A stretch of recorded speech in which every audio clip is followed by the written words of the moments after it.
আমাদের চারিধারে বিভিন্ন ধরনের কালার আছে এবং ফ্যাশনের ক্ষেত্রে এই কালার গুলোর কিন্তু বিভিন্ন ধরনের মিনিংও আছে।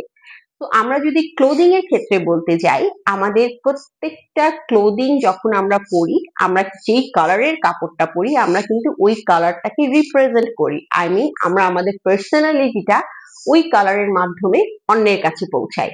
তো কালারের মিনিং ফ্যাশনে জানাটা খুবই জরুরি এবং যারা আমরা কাপড়টা পরছি তাদের যেমন জরুরি, বা যে ডিজাইনাররা আমরা কাজ করছি তাদের জন্য খুব জরুরি।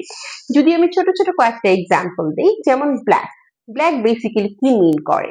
ব্ল্যাক এর অনেকগুলো মিনিং আছে, তার মধ্যে একটা হচ্ছে উইনার। ব্ল্যাক কিন্তু উইনার কে রিপ্রেজেন্ট করে।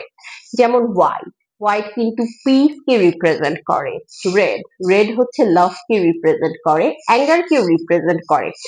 তো আমরা যদি প্রপারলি সব কালারের মিনিং গুলো জেনে থাকি, তাহলে আমরা কোন কালারটা কোন জায়গাতে পরবো এবং আমরা কোন ইভেন্টে নিজেদেরকে কিভাবে প্রেজেন্ট করব, এবং আমরা আমাদের অপোজিটে যে মানুষটা আছে তাকে আসলে আমাদেরকে নিয়ে কি ইমপ্রেশন দিচ্ছি বা দিব, সেটা কিন্তু আমরা খুব সহজেই বুঝতে পারবো।